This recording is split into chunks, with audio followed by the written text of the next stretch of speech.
नहीं कर सकते, स्वयं जवाहरलाल नेहरू ने कहा है। अब मुझे क्या कह रहे हो? नेहरू ने स्वयं कहा है। मैं रेफरेंस भी दे देता हूं। Nehru memorial museum and library, Jawaharlal Nehru collection, JNSG 143 के अंदर स्वयं जवाहरलाल नेहरू का शेख अब्दुल्ला जी को लिखा हुआ पत्र के मेरी गलती थी। अमित शाह के इस बयान पर बिहार का सियासी पारा एक बार फिर से हाई हो गया है। पीओके और जम्मू कश्मीर में लगातार हो रहे हमले के लिए लोकसभा में अमित शाह ने नेहरू को जिम्मेदार ठहराया था।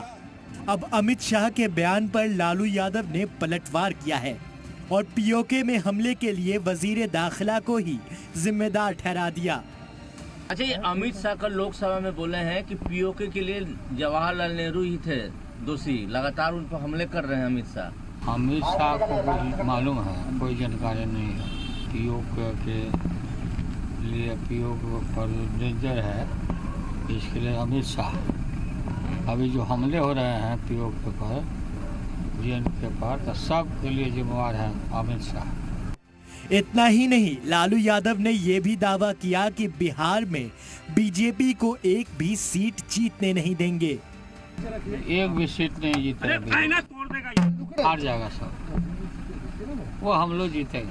वजीर दाखिला को लेकर लालू यादव के बयान पर बिहार में सियासत तेज हो गई है। बीजेपी ने लालू यादव पर जमकर वार किया, साथ ही लालू यादव को मुल्क छोड़ने वाला भी करार दे दिया। पाकिस्तान ने जबरदस्ती कब्जा कर लिया, उसमें से एक पार्ट चीन को भी ऑक्साई चीन के रूप में देने का काम किया है। वो जो है से भूमि को हम जो है से हर कीमत पर लेके रहेंगे। लालू यादव देश तोड़क है, उनको ये बर्दाश्त नहीं हो रहा है कि देश मजबूत हो रहा है, सशक्त हो रहा है, देश की सीमाएं सुरक्षित हो रही है और देश का खोया हुआ जमीन आज जो है से देश वापस लेने के लिए आतुर खड़ी है। इधर कांग्रेस और जेडीयू ने भी लालू यादव के बयान की हिमायत की है।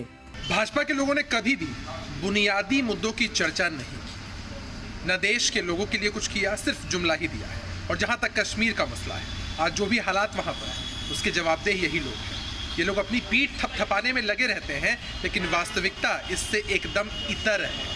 खैर, आने वाले समय में ये लोग देश की सत्ता से बाहर जाने वाले हैं, ना इन्हें मौका मिलेगा और ना ये लोग कुछ कर पाएंगे। सबसे पहले तो गृह मंत्री जी ने जो बयान दिया है, तो हम लोगों को या कांग्रेस पार्टी को कहाँ आपत्ति है कि पाक में जो हमारा हिस्सा बचा हुआ है उसको फिर से अगर सरकार कब्जा में लेती है। यही तो प्रयास हमारा भी है या कोई भी भारतीय यही चाहता है।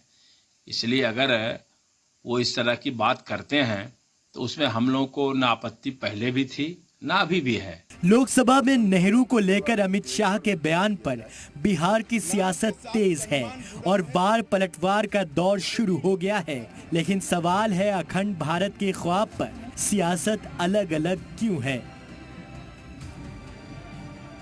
ब्यूरो रिपोर्ट, जी मीडिया।